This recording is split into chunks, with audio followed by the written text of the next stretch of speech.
Very good morning all of you. तो बच्चों, मैंने आपको पार्ट 1 पढ़ाया था हायर मेंटल प्रोसेस में लैंग्वेज कॉम्प्रिहेंशन का। तो पहले भी आपको बताया है कि ये जो यूनिट है काफ़ी ब्रॉड है और अपने आप में बहुत कॉम्प्लेक्स है। तो इसको हमें चंक्स में पढ़ना, पार्ट्स में पढ़ना बहुत ज़रूरी हो जाता है। रिक्वायरमेंट है इसकी कि हम इसको पार्ट्स में पढ़ें। पहला पार्ट आप पढ़ चुके हो। सेकंड पार्ट है जिसकी स्टार्टिंग हम करेंगे कॉन्स्टिट्यूएंट स्ट्रक्चर। लैंग्वेज में जो कॉन्स्टिट्यूएंट यानी कि संघटक संरचना पाई जाती है वो किस तरह क्रिएट होती है, किस तरह बिल्डअप होती है, किस तरह से हम एक कॉन्स्टिट्यूएंट का यूज़ करते हैं एक किसी सेंटेंस में।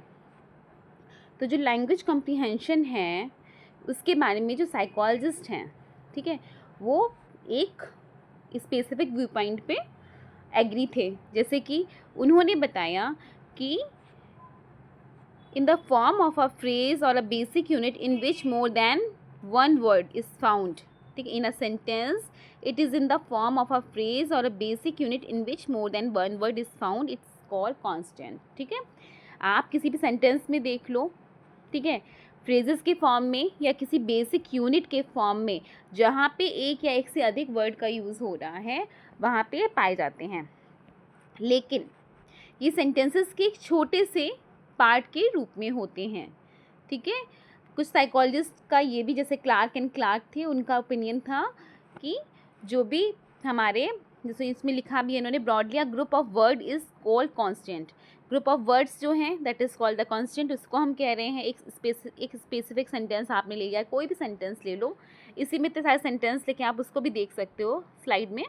तो जो भी सेंटेंस में जो स्पेसिफिक ग्रुप ऑफ वर्ड है that is called the constant which can be replace by only one word, जिसको हम एक वर्ड से रिप्लेस कर दे सकते हैं without any change in function, उसके फंक्शंस में चेंज किए बिना, उसके स्ट्रक्चर में, मीनिंग में, deep structure, underlying deep structure of the meaning में कोई भी चेंजेस नहीं होगा। सिर्फ सरफेस स्ट्रक्चर पे चेंज करके हम उसमें चेंज ला सकते हैं और उसकी जो डीप मीनिंग है, जो उससे अर्थ निकल रहा था, वो वैसे की वैसी रहेगी। For example, if we present the following sentence to the subject, the young women carried the heavy painting. ठीक है, ये आपका एग्जाम्पल हो गया कि ये एक यंग वुमेन कैरी कर रही है हैवी पेंटिंग को। Then we can break this sentence into two immediate constant. ठीक है, दो इमीडिएट कांस्टेंट में इसको हम पार्ट कर सकते हैं। The young women carried the heavy painting which are of very detail and high level. ठीक है, बहुत ही डिटेल्ड है और हाई लेवल का एक सेंटेंस है। After that we keep dividing each constant again till we reach the last constant. इसके बाद क्या होगा, उस सेंटेंस को हम दो में डिवाइड करेंगे, दो कॉन्स्टेंट में, और लास्ट तब तक हम इसको डिवाइड करते जाएंगे जब तक हमें लास्ट कॉन्स्टेंट नहीं मिल जाता। The following picture shows how this sentence has been repeatedly re-divided into its constant using rewrite rules। जो आपको नीचे एक स्ट्रक्चर दे रखा है मैंने, उससे आप समझ सकते हो, जान सकते हो कि किस तरह एक सेंटेंस को बार बार again and again repeatedly redivide कर रहे हैं हम कॉन्स्टेंट्स में यूजिंग द रीराइट रूल्स के थ्रू। लैंग्वेज में रीराइट रूल्स होते हैं, आप किसी भी सेंटेंस को रीराइट करिए, है ना, और तब तक करिए जब तक वो होते जा रहे हैं। तो अब देखते हैं हम लोग कि इसमें कैसे हुआ है। The young women carried the heavy painting, this is the sentence, this is the example for understanding the constant structure. तो इसको हमने दो में डिवाइड किया, the young women and carried the heavy painting. ठीक है, दो पार्ट हो गए इसके। फिर द यंग वुमेन में एक दान निकाल दिया कॉन्स्टेंट, दूसरा यंग वुमेन हो गया, फिर यंग वुमेन में भी यंग और वुमेन। ठीक है, लास्ट में हम पहुंच गए। अब कैरिड द हैवी पेंटिंग को हम दो में डिवाइड कर रहे हैं, कैरिड और हैवी पेंटिंग। फिर द एक तरफ आ गया, हैवी पेंटिंग एक तरफ आ गया, फिर हैवी पार्ट हो गया, फिर है पेंटिंग पार्ट हो गया। तो हमने क्या किया, जब तक लास्ट कांस्टेंट हमें नहीं मिल गया तब तक हम इसको डिवाइड करते चले गए। ठीक है, अब आगे इसमें देखते हैं। अब we will now see how we use Clark and Clark's replacement rule. अब क्लार्क ने रिप्लेसमेंट रूल्स बताए थे, अब हम इसमें ये देखेंगे किस तरीके से हम रिप्लेसमेंट रूल की हेल्प से चेंजेस ला सकते हैं। ठीक है, स्ट्रक्चर में चेंज करके डीप मीनिंग में चेंज लाए बिना। ठीक है, the young women can be replace by Susan, Hepzibah या सी। ठीक है, या आप कोई भी इंडियन नेम दे सकते हो। ठीक है, मैंने ये बुक से उठाए हैं नेम, इसलिए ये इनके नेम हैं। ठीक है, कॉग्निटिव या हायर मेंटल प्रोसेस की बुक में। तो शशांक की जगह आप अपना नाम डाल सकते हो, हैप्सबा किसी लेडी का नाम डाल सकते हो, या सी वर्ड का यूज़ कर सकते हो without changing the rest of the sentence structure. भाई इसमें क्या होगा, अगर भाई हम यंग वुमेन की जगह किसी का नाम लिख दें या शी का यूज़ कर दें तो वो अपने आप में ही रिप्लेस हो जाएगा, और हमने क्या किया, उसकी मीनिंग में चेंज नहीं हुआ बेटा, और उसके सरफेस स्ट्रक्चर भी चेंज हुआ खाली। Similarly young women can be replace by Kanninger और स्टूडेंट, इससे भी रिप्लेस हो सकता है, but we can not create a constant for a women carried the, because there is no single word available which can represent the meaning of these words. ठीक है, पर ठीक है, हम क्या कर रहे हैं, हम सिर्फ ये वुमेन के लिए कोई वर्ड ले आए, वुमेन के लिए कोई रिप्लेसमेंट वर्ड है नहीं, पर और कैरीड द के लिए कोई और वर्ड ले आए तो नहीं हो सकता, क्योंकि कोई सिंगल वर्ड नहीं है अवेलेबल है जो उसको रिप्लेस कर सके। ठीक है, हम पूरे सेंटेंस द यंग वुमेन पूरे को हम कर सकते हैं, पर हम कहेंगे यंग वुमेन को भी कर दें, यंग और वुमेन, यंग वुमेन को कैनिंगर से कर दें या स्टूडेंट से कर दें, ठीक है, पर वुमेन कैरीड द के लिए हम कुछ ले लगा दें तो वो नहीं हो जाएगा, तो ये कॉन्स्टेंट नहीं बन रहा। तो ग्रुप ऑफ वर्ड्स जो कि एक स्पेसिफिक वर्ड से चेंज हो जाएं फंक्शन में चेंज किए बिना, that is called the constant. तो अब आपको समझ में आ रहा होगा, द यंग वुमेन तो कॉन्स्टेंट है, पर अगर हम कहें वुमेन कैरीड द भी कॉन्स्टेंट है तो that is not a constant. ठीक है, इसको हम एक वर्ड से चेंज नहीं कर सकते।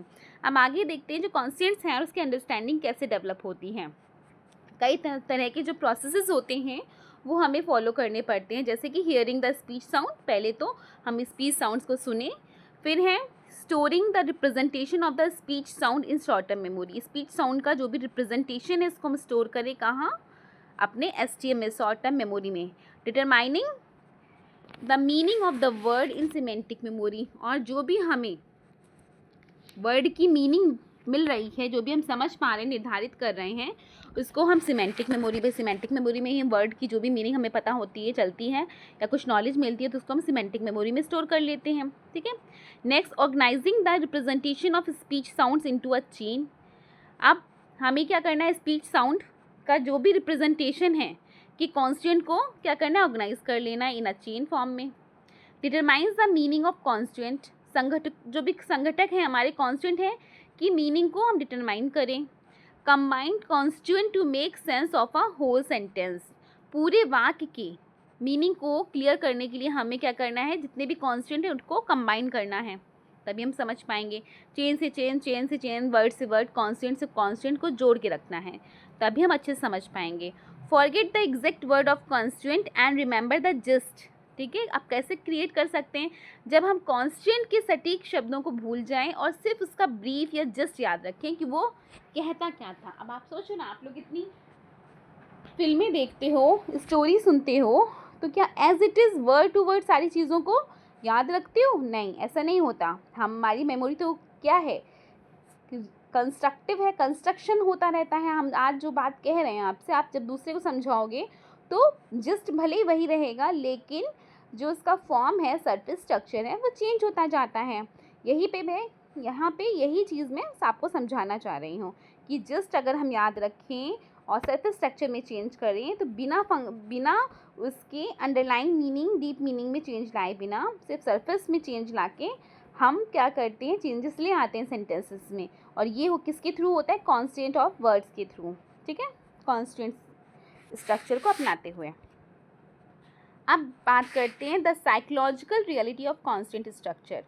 ठीक है, अब इसमें उन्होंने क्या बताया, मार्टिन ने बोला, Martin concluded that some words have a strong tendency to occur only in the context of a particular word. ठीक है, जो कुछ वर्ड्स होते हैं उसमें बहुत ही स्ट्रॉन्ग टेंडेंसी पाई जाती है कि वे किसी भी, ठीक है, कि वे किसी भी पर्टिकुलर वर्ड के कॉन्टेक्स्ट में क्या हो सकते हैं, अकर हो सकते हैं, और उस वर्ड के प्रस्तुत होने पे, प्रेजेंट होने पर जो हमारा स्ट्रॉन्गली एसोसिएटेड वर्ड है, ठीक है, वो अपने आप ही प्रेजेंट हो जाता है। ठीक है, मोस्टली होता है, एक वर्ड आया तो उसके सामने, जो हम लोग एक गेम खेलते हैं ना, एक वर्ड सामने वाला बोलता है, फिर दूसरे वाला उससे रिलेटेड वर्ड बोलता है। ठीक है, जैसे बुक, पेन, ठीक है, फूल, पौधे। ठीक है, तो ये सब क्या है, ऐसे वर्ड्स हैं जो जब प्रेजेंट होते हैं तो उससे उसमें इतनी स्ट्रॉन्ग टेंडेंसी होती है एसोसिएशन की, उससे सामने वाला वर्ड अपने आप ही प्रेजेंट हो जाता है। तो ये साइकोलॉजिकल रियलिटी के थ्रू इसको समझाया गया था, जिसमें एक साइकोलॉजिस्ट थे जारवेला, इन्होंने स्टडी की और वर्बेटम वर्ड फॉर वर्ड, ठीक है, ये जो वर्बेटम वर्ड फॉर वर्ड का गेम भी आता है जो आप लोग गेम खेलते हो, में मेमोरी का प्रयोग करके कॉन्स्टेंट स्ट्रक्चर के साइकोलॉजिकल एस्पेक्ट को देखा था इन्होंने, ठीक है। अब इन्होंने क्या बताया कि use verbatim word for word memory in his study, अपनी स्टडी में यूज़ किया। टू किसके लिए यूज़ किया था? To study the psychological reality of constant structure, कि वो देख पाएँ कॉन्स्टेंट स्ट्रक्चर की जो साइकोलॉजिकल रियलिटी है वो कैसी है। And took 2 passages as material, और उन्होंने 2 पैसेज लिए थे as material which had similarity in the second and third line, जिसके में थर्ड और सेकेंड लाइन में सिमिलैरिटी आप देख सकते हो। दोनों ही पैसेजेस में, ये रेड कलर का पैसेज और जो ब्लू कलर का पैसेज है उसमें क्या है, सिमिलैरिटी पाई जा रही है। In their study they also interrupted the subjects by asking them to repeat the third line after completion and got the interesting result that recall of the second line, ठीक है। इन्होंने क्या किया, इंटरप्ट किया अपने सब्जेक्ट्स को और पूछा कि आप रिपीट करें थर्ड लाइन को आफ्टर कंप्लीशन, जब आप पूरा पैसेज पढ़ लें। And got the interesting result, और उनको बहुत ही इंटरेस्टिंग रिजल्ट मिले एट दैट आफ्टर रिकॉल के समय। क्या था? That recall of the second line, जब रिकॉल कराया गया सेकेंड लाइन का, to stake the meeting for McDonald was higher पाया गया उसका रिस्पॉन्स फॉर दो subjects who had read the first passage, ठीक है। जिन लोगों ने पहला पैसेज पढ़ा था उसमें इस चीज़ का किसका रिकॉल पाया गया? To stack the meeting for McDonald, ठीक है। इसके दूसरी तरफ देखें, thus the second line acted as the constituent, क्योंकि सेकेंड लाइन ने किस तरह से एक्ट किया? एक कॉन्स्टिट्यूएंट की तरीके से एक्ट किया। इन कॉन्ट्रास्ट उसके दूसरी तरफ देखें तो recall of the second line was the lowest recall पाया गया फॉर दो subjects who had read the second passage, पर जिन्होंने सेकेंड पैसेज पढ़ा था उन्होंने लोएस्ट रिकॉल पाया, because they had completed the second line as the first constituent, क्योंकि उन्होंने सेकेंड लाइन को फर्स्ट कॉन्स्टिट्यूएंट की तरह यूज़ किया था। तो यहाँ पे कॉन्स्टिट्यूएंट को हम साइकोलॉजिकली कैसे यूज़ करते हैं उसके बारे में बताया गया। अब बात करते हैं स्ट्रैटेजीज फॉर आइडेंटिफाइंग कॉन्स्टिट्यूएंट, ठीक है। मतलब कि संगठक को आइडेंटिफिकेशन यानी कि आध्यात्मिकरण जो हम करते हैं स्ट्रैटेजीज के टर्म में, वो कैसे कर सकते हैं। Here we look at how listeners divide sentence into constituent, ठीक है। अब हम देखेंगे किस तरीके से जो लिसनर होते हैं जब सेंटेंसेस को देखते हैं तो किस तरीके से उसे कॉन्स्टिट्यूएंट में डिवाइड करते हैं। अब Kimball propose that the listener develop different type of constituent. भाई हम सब लिसनर्स हैं, अगर कोई बोल रहा है स्पीकर, और हम सभी डिफरेंट टाइप से कॉन्स्टिट्यूएंट को ब्रेक कर लेते हैं। For example, let us consider a constituent that relates to the function of words.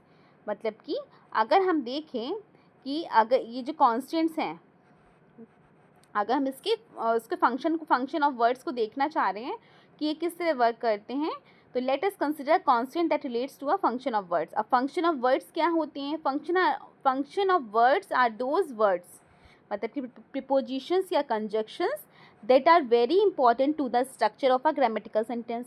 बहुत इंपॉर्टेंट। भाई प्रीपोजिशंस के बिना, कंजक्शन के बिना आप सेंटेंसेस तो बिल्डअप कर नहीं सकते, क्रिएट कर नहीं सकते। So they are very important in the structure and grammatical sentence. तो उन दोनों में ही ये बहुत इंपॉर्टेंट होते हैं। Kimball proposed that once a listener has found a function word, they will introduce new constant. Kimball ने कहा जब एक लिसनर फंक्शन वर्ड को पहचान लेता है कि किस वजह से इस सेंटेंस में पर्टिकुलर वर्ड फंक्शन कर रहा है, तो वो नए कॉन्स्टिट्यूएंट को अपने आप ही क्रिएट कर लेता है, इंट्रोड्यूस कर देता है। For example, Mary said that the boy went to the store.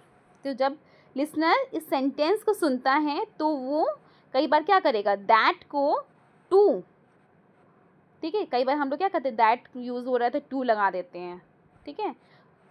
To शब्दों को सुनकर नए कॉन्स्टिट्यूएंट को बनाना प्रारंभ कर देगा, ठीक है। किम्बल ने एक और कॉन्स्टिट्यूएंट की बात की। Kimball argues that as soon as the function words indicate the beginning of a constituent, जितनी जल्दी जो फंक्शन वर्ड्स हैं बिगनिंग ऑफ कॉन्स्टिट्यूएंट बताने लगते हैं, इंडिकेट करने लगते हैं, the listener starts looking for the content word. तो अब क्या होता है, पहले फंक्शन वर्ड देखता है एक लिसनर, उसके बाद कंटेंट वर्ड की तरफ देखने लगता है, ठीक है। आप कंटेंट वर्ड किसे कहते हैं? कंटेंट वर्ड को इसमें इन्होंने बताया है कि content word are words such as noun and verb. वहाँ पे क्या था, जो हमारा फंक्शन वर्ड था वो क्या था, प्रीपोजिशंस और कंजक्शंस थे। अब content word such as noun and verb that indicate person, things and action, जो कि हमें पर्सन के बारे में, थिंग्स के बारे में और एक्शंस के बारे में बताएं। For example a function word like in, जैसे फंक्शन वर्ड इन है, alerts the listener to look for a noun, ठीक है, कि हम नाउन की तरफ देखें। फंक्शन वर्ड इंडिकेट करता है कि हम अपने किसकी तरफ देखें, नाउन की तरफ देखें, और नाउन ही हमारा क्या है, कंटेंट है। The listener knows that there will be a noun in the sentence, ठीक है, और लिसनर को पता चल जाता है कि सेंटेंस में नाउन क्या है। No matter how many words later it is, उसके बाद कोई भी मैटर नहीं करता कितने वर्ड्स उसमें यूज़ हो रहे हैं, ठीक है, या कितने शब्दों के बाद वो यूज़ हो रहा है, या कितने शब्दों के बाद उसे नाउन की संज्ञा दी गई है। क्लार्क एंड क्लार्क ने यह भी बताया, प्रपोज किया, जैसे इसमें लिखा है Clark and Clark have propose another type of affix called end affix, ठीक है, एफिक्स आर पार्ट्स। अब तीसरा है इसमें, affix are parts of speech such as ER, YL, Y which indicates that they are parts of speech. थोड़ा सा grammar पढ़ रहे हो आप लोग इसमें, ठीक है। तो अभी आपने क्या पढ़ा, फंक्शन वर्ड पढ़ा, ठीक है, जो एक स्पेसिफिक वर्ड से रिप्लेस हो सकता है अगर हम फंक्शन जान जाएं सेंटेंस का। कंटेंट वर्ड पढ़े, नाउन और वर्ब की बात की गई इसमें। अब एफिक्स की बात कर रहे हैं, एफिक्स क्या होते हैं, ठीक है। तो they are parts of speech, hence words in EV are nouns, words in dash are adjectives and words in LY are usually adverb, ठीक है। तो इस तरह से आप क्या कर सकते हो, एग्जाम्पल दे सकते हो,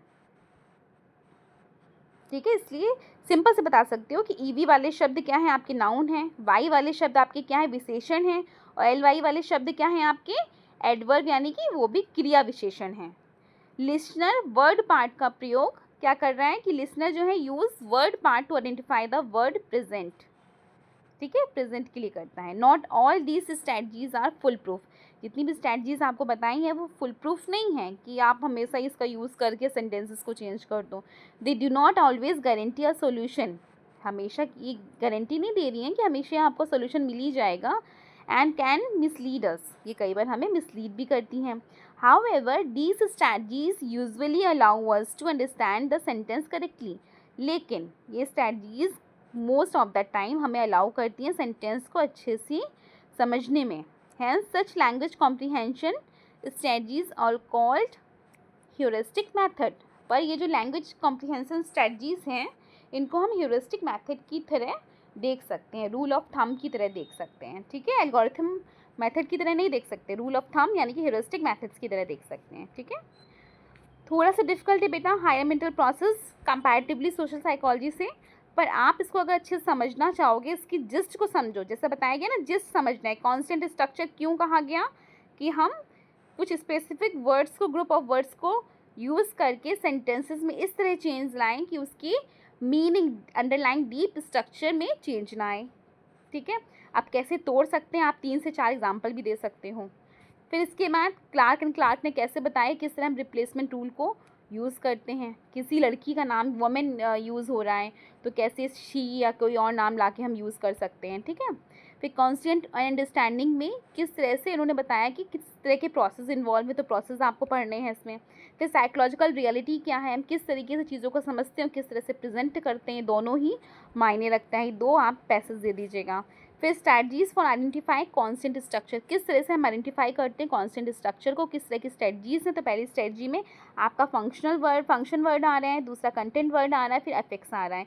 इन तीनों का ही प्रयोग करते हुए आप बता देंगे। क्योंकि आपका सब्जेक्टिव पेपर है तो आप कॉन्सेप्ट को ध्यान रखेंगे और अपने आंसर को प्रेजेंट करेंगे मीनिंगफुली और कॉन्सेप्चुअली क्लैरिटी से, ठीक है। ओके बच्चों, थैंक यू सो मच।